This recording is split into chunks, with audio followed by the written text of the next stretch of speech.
चाटुकार पत्रकार जितने भी नेशनल गोदी मीडिया है उनके पास कोई जवाब नहीं है। जवाब आपकी जनता के पास है, जवाब युवा के पास है। आज जो हिंदुस्तान में 2014 के बाद जो बीज बोया गया है वो फसल बन के तैयार हो चुका है। वो फसल किस चीज़ का है? वो फसल है हिंदू मुस्लिम का, वो फसल है मंदिर और मस्जिद का, वो फसल है हिंदुस्तान पाकिस्तान का। दिल्ली में एक जगह जब कलश यात्रा निकलता है तो वहाँ फूल बरसाया जाता है, जब नमाजी नमाज पढ़ते हैं तो उनको लात बरसाया जाता है। आप तो मन की बात टीवी और रेडियो के माध्यम से कर देते हैं, हमारी मन की बात कौन सुनेगा पत्रकार बाबू? कौन सुनेगा? है जवाब आपके पास? आपके पास कोई जवाब नहीं होगा, क्या कि आप भी उसी चाटुकार पत्रकार नेशनल वाले गोदी मीडिया से भी आते हैं। ठीक है, जहां देखेंगे पल्ला भारी मोदी जी का, वहीं मोदी मोदी करवाते हैं। आप रोजगार पे क्यों नहीं बात करते हैं? आज मैं बीजेपी विरोधी हूं, लेकिन वही मोदी जी को हटा के नितिन गडकरी का चेहरा लेके आएगा तो हम बीजेपी को वोट देंगे।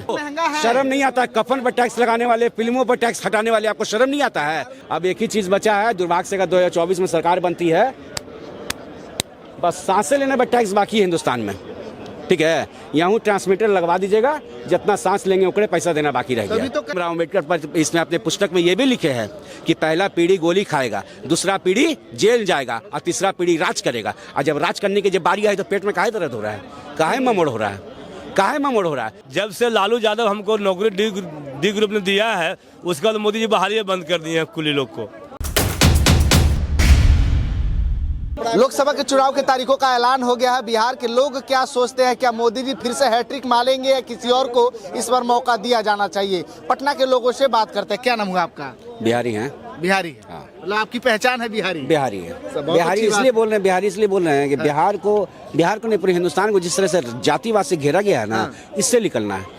सारे राज्य में सबसे पिछला राज्य मेरा बिहार को घोषित कर दिया गया है सिर्फ जातिवाद पर। जातिवाद? ठीक है। तो ये जातिवाद कर कौन रहा है सर? जितने राजनेता हैं, जितने नेता हैं। तो सबसे बड़ा अभी राजनीति तो तेजस्वी यादव कर दिया बिहार में, जाति की गणना करा करके। तो नीतीश कुमार बोलते हैं कि हम करवाए हैं, तो क्रेडिट उन्हीं को मिलना चाहिए। तो रोजगार भी तो नीतीश कुमार दिए, तो तेजस्वी का है क्रेडिट ले रहा हूं? तो रोजगार जब नीतीश कुमार अगर दिए हैं तो 17 साल में काहे नहीं दिए थे?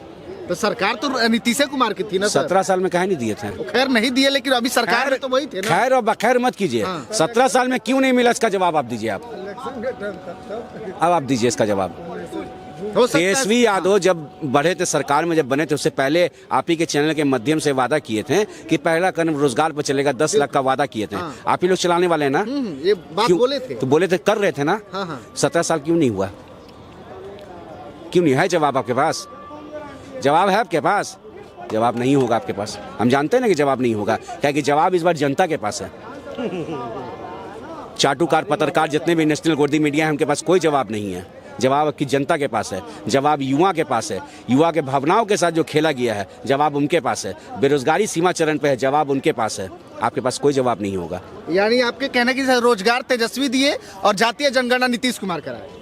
अरे भाई, अब जब क्रेडिट लेने का बात जब है तो क्रेडिट लीजिए। अब सब चीज़ का क्रेडिट लीजिए, हम सब चीज़ क्रेडिट आपको दे रहे हैं। ठीक है, सारा चीज़ का क्रेडिट दे रहे हैं। जाति गणना से जातिवाद घेरे ना आप। आज जो हिंदुस्तान में 2014 के बाद जो बीज बोया गया है वो फसल बन के तैयार हो चुका है। वो फसल किस चीज़ का है? वो फसल है हिंदू मुस्लिम का, वो फसल है मंदिर और मस्जिद का, वो फसल है हिंदुस्तान पाकिस्तान का। आने वाले चुनाव के करीब जैसे जैसे करीब आ रहा है, वैसे वैसे देखिए दिल्ली में एक जगह जब कलश यात्रा निकलता है तो वहाँ फूल बरसाया जाता है, जब नमाजी नमाज पढ़ते हैं तो उनको लात बरसाया जाता है। ये मानसिकता किस ओर लेके जा रही है हिंदुस्तान को? किस ओर लेके जा रही है हिंदुस्तान को? इसमें परिवर्तन की ज़रूरत नहीं है क्या? आप शिक्षा में बात नहीं करते हैं, आप रोजगार में बात नहीं करते हैं, बेरोजगारी में बात नहीं करते हैं। जब देखो तो हिंदू मुस्लिम, जब देखो तो अब एक नया उनका एजेंडा आया है। पहले बार थे चौकीदार बने थे 2019 में, अब बन गए हैं परिवार। ये क्या कर रहे हैं आप? हमारे देश के जो आप मन की बात करते हैं, युवाओं के मन के अंदर में जो सवाल है, जो जवाब है, इसका जवाब कौन लेगा? मेरे अंदर जो सवाल है, जो मेरे अंदर आग तड़प रहा है, जो मेरे अंदर बहुत सारा सवाल है, उसका जवाब कौन लेगा? मेरा जवाब कौन देगा? आप तो मन की बात टीवी और रेडियो के माध्यम से कर देते हैं, हमारी मन की बात कौन सुनेगा पत्रकार बाबू? कौन सुनेगा? है जवाब आपके पास? आपके पास कोई जवाब नहीं होगा, क्या कि आप भी उसी चाटुकार पत्रकार नेशनल वाले गोदी मीडिया से भी आते हैं। ठीक है, जहां देखेंगे पल्ला भारी मोदी जी का, वहीं मोदी मोदी करवाते हैं। आप रोजगार में क्यों नहीं बात करते हैं? आप भी आए हैं ग्राउंड रिपोर्टिंग करने के लिए। आप भी आए हैं कि अगले बार कौन? आपने बोला कि शिक्षा कौन देगा? आपने बोला बेरोजगारी कौन खत्म करेगा? आपने बोला कि स्वास्थ्य बढ़िया कौन देगा? इसमें बात नहीं है। आज मैं बीजेपी विरोधी हूं, लेकिन वही मोदी जी को हटा के नितिन गडकरी का चेहरा लेके आएगा तो हम बीजेपी को वोट देंगे। उसका काम दिखता है हमको। जो काम करेगा, जिस भी पार्टी से रहेगा, काम करेगा, हम उसका सपोर्ट करेंगे। जिसका भी काम देखेगा, जिसका काम नहीं देखेगा उसका विरोध करेंगे हम। अच्छा, तो लोग ये कह रहे थे, प्रधानमंत्री भी ये नारा दिया कि 400 पार। आखिर किस बलबूते पे ये नारा दिया जा रहा है, किस काम पे, किस आधार पे ये नारा दिया जा रहा है? दुर्भाग्य ना मेरे देश का है। 1947 के बाद पहले ऐसे कोई प्रधानमंत्री हैं जो बोलते हैं कि अब की बार 400 पार। तो 400 पार क्या? 400 पार पेट्रोल है, 400 पार डीजल है, 400 पार सरसों तेल है, 400 पार रिफाइंड है, 400 पार वो हर चीज़ है, खाने की जितनी सामग्री है वो 400 पार है। ठीक है, मेरे देश का दुर्भाग्य ना कि आप चिल्ला चिल्ला के बोलते हैं कि 80 करोड़ को रोजगार दिए, 80 करोड़ को रोजगार दिए हैं। क्या नौबत आ गया भाई 80 करोड़ का रोजगार देने का? अब ये तुलना करते हैं कि विपक्ष पार्टी जो कांग्रेस की थी 2014 से पहले, वो देती थी 80 करोड़ को, मैं देता हूँ 40 करोड़ को, मैंने 40 करोड़ को रोजगार दिया है, तब मानते कि मोदी जी हैं। जब 80 करोड़ का नारा उनका निकला, अब निकला उनका 81 करोड़ का नारा, 1 करोड़ और बढ़ गए हैं। तो इस देश में किस दिशा में जा रही है? गरीबी की ओर जा रही है कि नहीं जा रही है? इसका सवाल कौन देगा, इसका जवाब कौन देगा? है आपके पास? आपके पास भी नहीं होगा। ठीक है, तो बहुत बड़ा समस्या है हमारे यहाँ, बेरोजगारी सीमा चरण पे है। जो हमारे यहाँ जो पढ़ाई पर, जो शिक्षा पर जो टैक्स लगाया गया है, या अच्छे मीडियम क्लास के लोग को, जो भी यहाँ मीडियम क्लास के होंगे, उनके अगर 2 से 3 से 4 से बच्चे होंगे, उनको पढ़ाने में उनकी हवा टाइट होगी। रबड़ खरीदो तो टैक्स, पेंसिल खरीदो तो टैक्स, पेन खरीदो तो टैक्स, किताब खरीदो तो टैक्स, कॉपी खरीदो तो टैक्स। किस चीज में टैक्स करेंगे? शर्म नहीं आता है? शर्म नहीं आता आपको? शर्म नहीं आता है? कफन पर टैक्स लगाने वाले, फिल्मों पर टैक्स हटाने वाले, आपको शर्म नहीं आता है? जो फिल्म टैक्स हटा के आप संसद भवन चलाते हैं और कफन पर टैक्स लगाते हैं, इसमें शर्म नहीं आता है आपको? खुशी खुशी आप खरीद रहे हैं ना? मजबूरी में खरीद रहे हैं, खुशी में क्या खरीदेंगे? मजबूरी में खरीद लें, मजबूरी में खरीद रहे हैं हर चीज। ये ब्रिटिश लोग भी हमारे देश में हुकूमत किया और मुगल लोग भी किया था, लेकिन पेट पर किसी ने टैक्स नहीं लगाया था। ये सरकार में, ये निकम्मी सरकार में पैर के नखून से लेकर सर के बाल तक हर चीज में टैक्स लगा है। ठीक है, अब एक ही चीज बचा है, दुर्भाग्य से अगर 2024 में सरकार बनती है, बस सांसें लेने पर टैक्स बाकी है हिंदुस्तान में। ठीक है, यहाँ ट्रांसमीटर लगवा दीजिएगा, जितना सांस लेंगे उतने पैसा देना बाकी रह गया। तभी तो कह रही है 10 साल बेमिसाल है। बीजेपी कह रही है 10 साल बेमिसाल, पहले 9 साल था, अब 10 साल बेमिसाल हो गया सर। बीजेपी का कोई बात का भरोसा है जी? अक्सर तो नेता लोग सब झूठ। पहले ऐसे प्रधानमंत्री हैं जिन्होंने पार्टी में जैसे कदम रखा, पार्टी का नाम ही चेंज हो गया। पहले भारतीय जनता पार्टी के नाम से लोग जानता था, अब जानता है बड़का झुट्टा पार्टी के नाम से। अच्छा। जितने जुमला मोदी जी ने किया है, जितने जुमलेबाजी अमित शाह ने दिया है, अगर वो 365 दिन कलम का स्याही खत्म हो जाएगा, पूरा पन्ना खत्म हो जाएगा, लेकिन इनकी जुमलेबाजी खत्म नहीं होगी। इनका फेंका एक भी बात इनका सच है क्या? एक भी बात सच है क्या? हमारे बिहार में दौरा करने के लिए जब चुनाव लड़ने में प्रधानमंत्री कैंडिडेट बने थे, जब कदम रखे थे, तो ये ऐतिहासिक गांधी मैदान में आए थे बिहार के। यहाँ पर वादा किए थे कि 2014 के बाद सरकार हमारी बनती है तो यही बिहार को विशेष राज्य का दर्जा देंगे। क्या मिल गया विशेष राज्य का दर्जा 10 साल में? यही बिहार के धरती से वादा किए थे कि काला धन जितने भी बाहर में उसको लेके आएंगे, प्रति व्यक्ति के अंदर में 15-15 लाख रुपए का वादा करके गए थे। क्या काला धन आ पाया? और कितने हमारे देश से, उन्हीं के शासन में कितने उद्योगपति यहाँ से पैसा लेके भाग गए? इसका जवाब कौन देगा? इसका जवाब कौन देगा? जितना पैसा आया नहीं उतना पैसा यहाँ चले गए, वो पैसा कौन नहीं लाता है? यहाँ पर नारा लगता है कि हर हर मोदी, घर घर मोदी, और 2014 के बाद निकल गए बढ़ के गड़बड़ मोदी। समझे? कर्नाटक के एक संसद नेता है, वो कह रहे हैं कि 2024 में अगर चुनाव बनता है तो उसके बाद से संविधान को संशोधन कर दिया जाएगा, बदल दिया जाएगा। क्या लगता है अगर आएगा तो संविधान बदल जाएगा? देखिए, ये संसद करता है, ये प्रधानमंत्री का अधिकार है, लेकिन अगर पूरे तरीके से संविधान अगर बदला जाए, हम संविधान को मानने वाले हैं, हम हिंदुस्तान को मानने वाले हैं। खून का एक कतरा बहा देंगे, लेकिन संविधान के साथ छेड़छाड़ नहीं होने देंगे। अभी तक तो बहुत बार संशोधन हो चुका है 10 सालों में। बहुत आज जो परिवारवाद का बात होता है पत्रकार बाबू, तो भीमराव अम्बेडकर पर इसमें अपने पुस्तक में ये भी लिखे हैं कि पहला पीढ़ी गोली खाएगा, दूसरा पीढ़ी जेल जाएगा और तीसरा पीढ़ी राज करेगा। और जब राज करने की जब बारी आई तो पेट में काहे दर्द हो रहा है? काहे ममोड़ हो रहा है? काहे ममोड़ हो रहा है? सारा कहाँ के बिहारे पर 40 को सीट यहाँ लिए में, सबका बिहार आके पर, सबसे पिछड़ा रात घोषित कर दिए, सबका आग बिहारे पर। तो बिहार का जनता ही तय करता है कि केंद्र में कौन बैठेगा। आज बिहार की जनता तय कर चुकी है कि केंद्र में परिवर्तन है, परिवर्तन है, परिवर्तन है। जय हिंद, जय भारत। देखिए, ये जो लोग हैं कहीं ना कहीं बीजेपी से काफी ज्यादा नाराज है, काफी ज्यादा खफा है। अभी नाराज है जी बीजेपी से? नहीं सर। बीजेपी से खुश है? हाँ सर। मोदी से खुश है? तो कौन आएगा, मोदी जी की कोई और? सुनिए, ये बात तो आप कहते हैं, यह पत्रकार लोग कहता है। और हमारे ये जो भाई साहब जो बोल कर गए हैं, ये जो साफ साफ आपको समझ में नहीं आ रहा है कि आज 15 साल में, 10 साल में हमारा देश का तकदीर और तस्वीर को मोदी ने बदला है। अच्छा। तो फिर काहे लोग नाराज हैं मोदी से जी? हम नाराज हैं काहे के लिए? ये सब जो है सकी दूसरे भावना से लोग, सबका अपना अपना दिमाग है, सबका अपना अपना नेचर है। आज धारा 370 आज कश्मीर से हटा, राम मंदिर बना, आज बहुत बड़े बड़े आपके बिहार में चाहे पूरे देश में रेल और सड़क का जाल बिछा। बीजेपी के कार्यकाल में, बीजेपी के कार्यकाल में चला ना, बना ना। कुछ लोग जो है कि बीजेपी के कामों से खुश है तो कुछ लोग नाराज। का कहाँ से है चाचा? हम अरवल से हैं। अरवल जिला। क्या लगता है बीजेपी हैट्रिक मारेगी, किसी और को मौका देना चाहिए? नहीं, मारेगी हैट्रिक। हैट्रिक का मौका है? हाँ, मिलेगा, बहुमत मिलेगा? मिलेगा। तो बहुत लोग नाराज है, बहुत लोग खफा है। नहीं, नाराज खपा कुछ नहीं है। हाँ।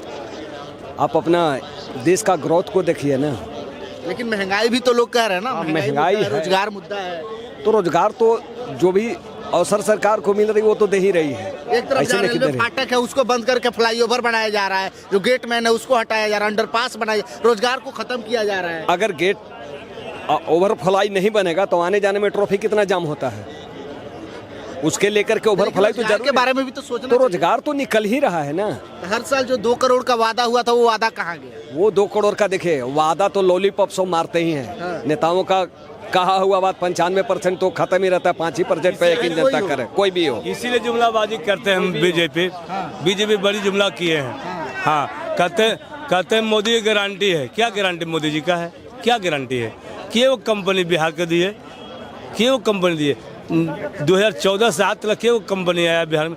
खाली जब चुनाव आता है तो मोदी जी का दौरा होता है कुछ बिहार में, एक महीना में 10 बार दौरा करेंगे। अच्छा, 10 बार दौरा करेंगे, खर्चा कितना गिरेगा, किस पर भरपाई होगा? बिहार के जनता पर खर्च गिरेगा। जब बिहार में चुनाव होता है तो इसका बिहार के जनता ना भरपाई करता है कि दूसरा कोई करेगा। तो इसलिए मोदी जी कहे ना कि 400 मेरा पार है, तब मोदी जी के इलेक्शन का कोई फायदा नहीं है। आराम से शहरा बिना इलेक्शन लड़ने पहन लेंगे। अच्छा, हाँ, पहनना जरूरी है। जब 400 पारे हो गया, 272 में सरकार बनती है तो बेसी ना हो गया जी। 272 और 400 माइनस कीजिए कितना होता है? 672 हो जाए। नहीं, 400 में से 272 माइनस कर दे। हाँ, तो लगभग 127-28 के आसपास। बताइए तो उतना कम बचा मोदी जी को, क्या जरूरत है कराने से इलेक्शन? आराम से जीत गए हैं, सेहरा पहनने में कहिए, बिना इलेक्शन लड़ रहे हैं। तो 400 में लड़ने का जरूरत नहीं, ऐसे ही सरकार बन गया।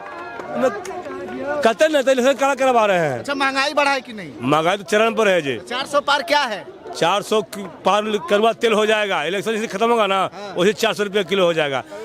हाँ, अब देखिए, अब लहसुन देख लीजिए, लहसुन हो जाएगा, करवा तेल हो जाएगी, लहसुन हो जाएगा, प्याज हो जाएगा, टमाटर हो जाएगा, ऐसा खाद हो जाएगा, सब पार हो जाएगा 400 से। देश बर्बाद हो जाएगा। बर्बाद हो जाएगा, हो गया बर्बाद। किसको लाना चाहिए इस बार? देखिए, अभी तो कांग्रेस में बहुत है आदमी, लेकिन चेहरा फेस नहीं किए हैं अभी, फाइनल फेस करने हो जाएगा। फिर भी आपके नजर में कौन नेता है जिसको प्रधानमंत्री बना सकते हैं? अभी तो प्रियंका गांधी के ले लीजिए, वो भी टॉप लीडर है। अच्छा, वो बीजेपी में, कांग्रेस, इंडिया कांग्रेस में उनका ही चुन लीजिए, और उनको चुन कर लड़ता है इलेक्शन कांग्रेस तो अच्छा बेनिफिट मिलेगा। बहुत 100 में 75% बेनिफिट मिलेगा। प्रियंका गांधी को बनाते हैं प्रधानमंत्री देश को तो अच्छा बेनिफिट मिलेगा, हर कास्ट को वोट मिलेगा प्रियंका गांधी को। अच्छा, अभी बताइए मोदी जी से नाराजगी का सबसे बड़ा वजह क्या है? बेरोजगारी, महंगाई, ये 2 चीज आ जाएगा बिहार में या हर देश में, हर राज्य में, तो गति दूर हो जाएगा, गरीबी दूर हो जाएगा। तो फिर मोदी को वोट देंगे? क्यों नहीं देंगे? जब हमारा देश विकास करे तो राज्य विकास में आ जाएगा तो मोदी क्यों नहीं वोट देंगे? लेकिन अभी इन दोनों चीजों पे ध्यान नहीं दे रही। कहाँ दे रहे हैं? 2014 से आप देख लीजिए ना भाई, क्यों बिहार को कंपनी दी है? जो कंपनी 2014 में मिलता 20-25 को कंपनी आता तो कहीं 20,000-25,000 आदमी, 2 लाख 3 लाख आदमी काम करता कंपनी में। माँ बेटी जो काम करता, बाल बच्चा जो संग घर में रहता। अभी जाना पड़ता है मद्रास, बंगलोर, हरियाणा, राजस्थान, बम्बई, जाना गुजरात। आज गुजरात का आदमी कहाँ बिहार में काम करने आता है? वहाँ रोजगार है। तो ये मोदी कहते ना कि बिहार को रोजगार देने, कहाँ रोजगार मिला है बिहार को? अच्छा, आप क्या काम करते हैं? हम रेलवे कुली में काम करते हैं। आपको रोजगार कहाँ रोजगार मोदी जी दिए हैं? जब से लालू यादव हमको नौकरी डी ग्रुप ने दिया है, उसके बाद मोदी जी बहाली बंद कर दिए हैं कुली लोग को। तो लालू जी ने जो किया सो किया, जो किया बगिया कोई प्रधानमंत्री नहीं किया। 2 बार प्रधानमंत्री रह चुके, तीसरा कर हेडिक मार दिए हैं, कह रहे हैं ना कि 400 पार कर देंगे, तब बिना इलेक्शन लड़ रहे सेहरा पहन लीजिए, इलेक्शन का क्या जरूरत है? आओ तो बचित न हो जाएगा गरीब को पैसा जो टैक्स आएगा जो। देखिए भैया भी जो है कि मोदी जी से काफ़ी नाराज है। देखिए बात दरअसल ये है कि महंगाई को लेकर के इस बार जो है कि चुनाव होने वाला है और रोजगार को लेकर के इस बार चुनाव होने, क्योंकि मोदी जी ने जो वादा किया था वो वादा पूरा नहीं कर पाए, जिसकी वजह से लोग नाराज है। बाकी आप लोग क्या सोचते हैं? अपनी प्रतिक्रिया वीडियो को कमेंट बॉक्स में